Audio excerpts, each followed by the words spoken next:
courtesy of our friends over at BetMGM. So, yes, I hit the over on the Nick Chubb anytime touchdown and Deontay Johnson over on 53.5 receiving yards. He wound up with 84.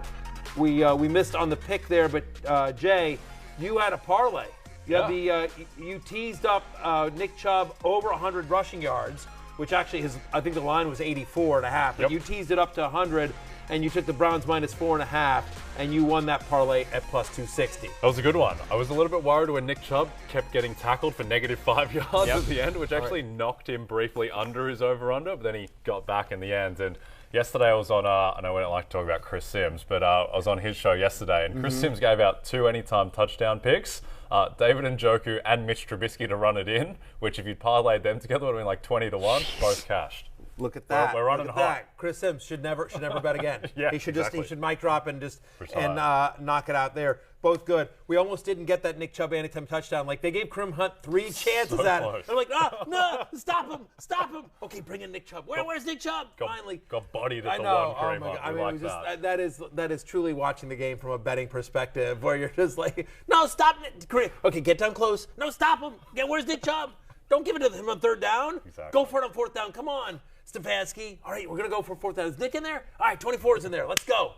Just imagine if you teased the Steelers line with how the game ended. Yeah, that was brutal as well. We have some video here for those of you watching live on Peacock or on demand on the NFL on NBC YouTube channel. Oh, no. Here it is. Don't throw it back. Don't throw it back. Right, we need some Keystone Cops. And the bounce. And it bounces, and then it goes in. It was 23-17. The touchdown without the extra point makes it 29-17. And what does that mean, Jay? It means all the Steelers teasers get done. The total earlier in the week was 40.5. As you can see, the total was sitting right at 40. That is the worst way to go down. Horrible beat. It's a truly bad beat. So everyone that had the under lost on that last stupid, no chance to succeed play whatsoever. At one point, but isn't there an argument to be made that, like, you shouldn't have been in that position in the first place, because on 4th and 1 with the Steelers in Browns territory, they should have gone for it. They never should have kicked the field goal to begin with. Yep. Right. I mean, the fact of the matter is they should have gone for it. They probably convert that, and then maybe they end up scoring a touchdown, which is what they needed. They were down 2 scores, so it looked like a gift. Yep. And then, the under was completely doomed as well in the first half, when it looked like we were getting the Tom Brady-Aaron Rodgers matchup was Jacoby Brissett against Mitch Trubisky. But then the game in the second half kind of became itself, and became the game that we were expecting. From the fantasy angle, Amari Cooper now. Yeah. Back-to-back games with 100 yards and a touchdown. Jacoby Brissett unlocking the Browns version of Amari Cooper. Jacoby looks good, and that's a great sign for Cooper. Well, and more importantly, there's just, the challenges with Amari Cooper, there were a couple of things coming into the season, right? Was he going to get the kind of target share that he got in Dallas? Because Dallas, his target share has gone down each of the last couple of years, right? And last year, it was a career low in target share for Amari Cooper. So would he be the alpha wide receiver? We thought, yeah, probably, but will they be able to get him the ball? And we didn't know what was going to happen with Deshaun Watson. And so Jacoby Brissett, we think, is a downgrade there. But credit to the Browns and Stefanski, and by the way, to Brissett and Amari Cooper. 2 straight games now. Now, listen, it's the Jets and the Steelers, 2 defenses that we don't have a ton of confidence in. Yeah. I mean, people have been able to throw on the Steelers all year long, but yeah, I mean, Amari Cooper has done what Amari Cooper should do. He's been getting open, and I still sort of feel like he might be a sell high. Like, as the win, You're tempted. I am a little bit, just because it's an evil grin when you said it. I'm not the biggest Amari Cooper fan in general. Production is production. He's been fantastic the last 2 weeks. There's no question about that. But the concern is, I mean, is he going to get a 38% target share every week? Because that's what he got this week, right? I mean, as the weather gets colder and the wind gets nastier in Cleveland, does he keep this up? Cooper's also struggled with injuries. He's a top 20 fantasy wide receiver. But if somebody's willing to give you more than that for him, I would consider it as well. But certainly, you like the playing time, you like the target percentage here with Amari Cooper. He had a bad drop as well. He really should have had an extra 25, 30 yards too. And the good thing with Amari Cooper is that he's going to be on a spaced field, because this is the best rushing attack in the NFL right now. So they're not going to be loading up on Amari Cooper. Correct. And the bigger point of I think encouragement is that Jacoby Brissett looks fantastic out there. I don't know if you guys go Mahomes, then Brissett, then Allen, or Mahomes, Allen, he's then in the Brissett, big three. but he's in the conversation. He's in the conversation. No, credit for Jacoby Brissett. It's nice to see, and they've done a nice job of getting him around. I mean, Brissett's fine. You know what I mean? Like, but yes, you were right. Like, that was an impressive performance last night as well. I will say this. Next week, Browns at the Falcons. And you certainly like Amari Cooper on the turf indoors next week against Atlanta with 10 days to prepare. So for those that bought low on Amari Cooper because his ADP in the preseason kept dropping and dropping and dropping, it's worked out here for the last 2 weeks. Elsewhere in this Browns passing attack, David Njoku, given a lot of money, obviously recently in this tight end market, 9 catches, 89 yards for a touchdown.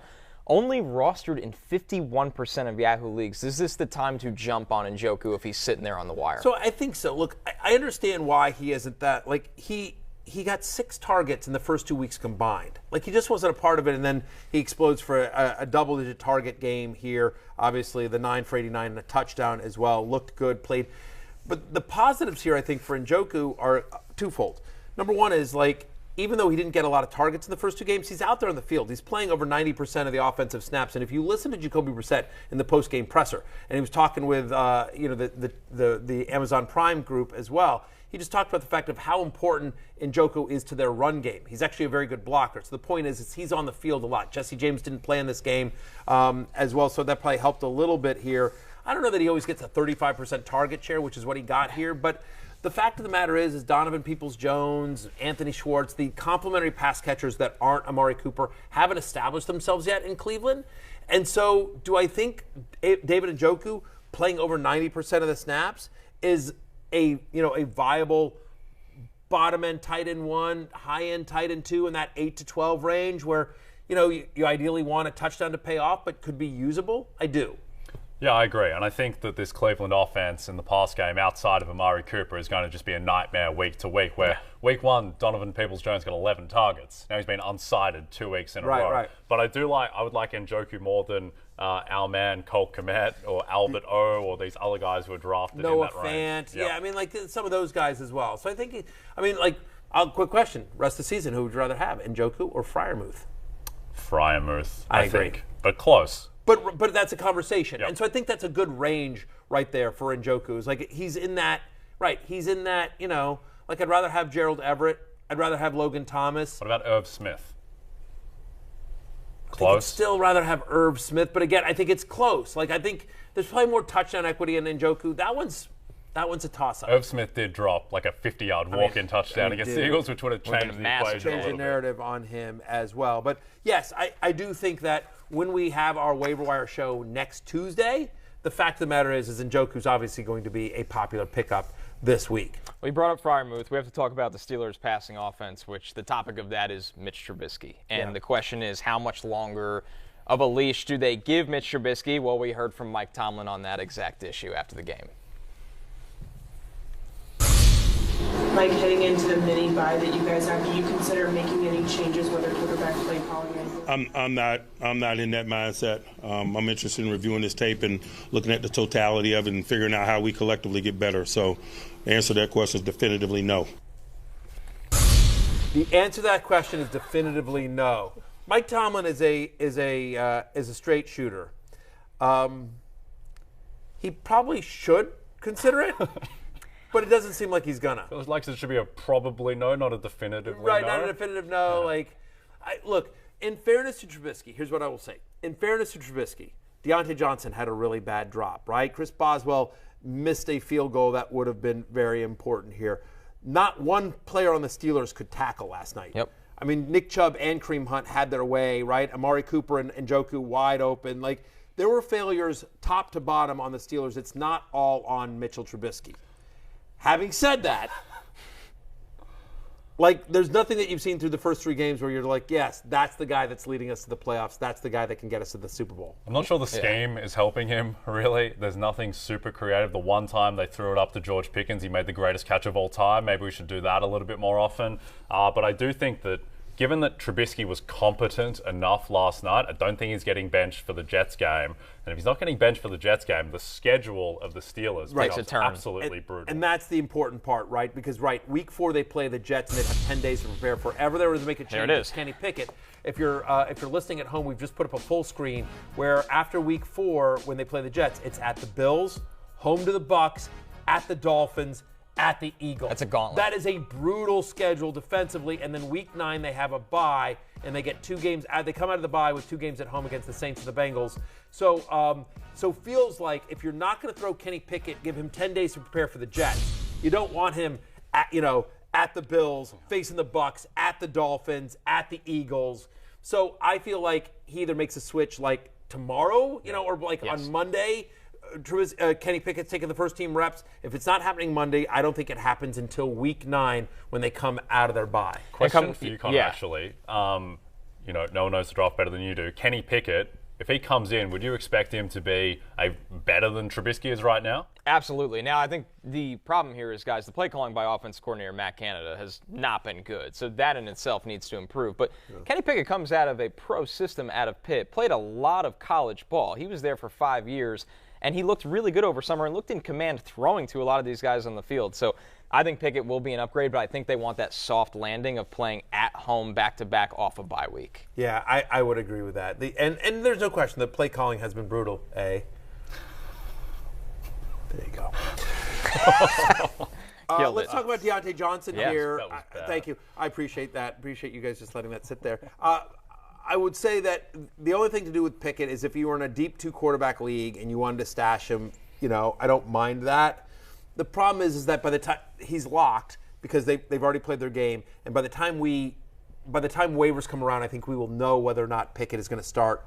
But if he is not going to start and they do go with Trubisky against the Jets in week 4, then I don't mind stashing Kenny Pickett, but I also wouldn't go out of my way to do it either. Like, I would rather see if somebody dropped Dak Prescott. I've been in some leagues where I've seen Dak Prescott dropped. I would rather that, He's only like a week away, according to Dr. Jerry Jones. Well, we'll see. Well, apparently he's in a quarterback competition with Cooper Rush. By the way, watch Cooper Rush beat the Giants on Monday night, and Cooper Rush is 2-0, Dak's 0-1. The betting market believes in Cooper Rush. Lines down from Giants -3 to Giants -1. Cooper Rush in primetime. It's going to be a sight to behold. Fantastic. Only over on ESPN. Let's talk about Deontay Johnson here. I don't know that to me, the only thing to talk about the pass catchers real quickly in terms of Pittsburgh is it's Deontay Johnson or bust. Yep. Right? 33 total targets. He's averaging over 11 targets a game. He missed 1 snap in this game. Whether it's Pickett or Trubisky under center, it's always going to be him. He's led the team in targets every single week. I just don't know that we can trust Chase Claypool or George Pickens yet. As great as that catch was. Did the flashes excite you for Pickens? 1,000%. Okay. I mean, that is one of the best catches in NFL history. I mean, just in terms of the degree of difficulty, he's literally we're showing the video now if you're watching us live on Peacock or on demand right here, but you just watch this play. I mean, it's unbelievable how he is laid out literally vertically. He is I'm sorry. I mean, he is, that's unbelievable, the control, the one-handedness, being able to bring it in. He's at one point, if you stop it, he's flat to the ground. Yes. He's levitating over the ground, and he catches that. And all that does is it's a flashy play. At the end of the day, he finished 3 for 35 or whatever it is, right? 3 for 39. But it shows you the talent and the ability there. And you think about last year, you think about guys like Amon-Ra St. Brown or Jalen Waddle that sort of came on towards the end of last year. Sometimes it takes rookies a little bit of time to produce. We also think it'll be better if Kenny Pickett is this. So I would preach patience with George Pickens. 7 targets last night, which is encouraging versus what he was getting. And I think that, look, this Steelers offense isn't going to continue like this. If it does, it's not going to be the same. There's going to be either a different coordinator, different quarterback. Pickens has a lot of upside in the second half of the season. Yeah, I mean, that's a good sign for Pickens, that target bump. And he's somebody that missed a lot of time at Georgia, so it might be a slow ramp up to the NFL level. But they got to get him involved down the field more often, and I think that target bump up to 7 is a good sign. Closing out the Steelers' offense with Najee Harris. He has not hit 15 points in a single game so far in fantasy, Matthew, through 3 games. Is he a touchdown or bust guy? Is there a concern level here, or do you like the floor? I like the floor just because, by the way, running back, we've talked about this on the show all week. I mean, running back has just been brutal all year long. So he's gotten at least 15 rushes in 2 straight games now. So, again, he's more of an RB2 than an RB1. But honestly, if you went by my ranks, that's where he should have been drafted. Like, I had him towards the end of the top 10 running backs here.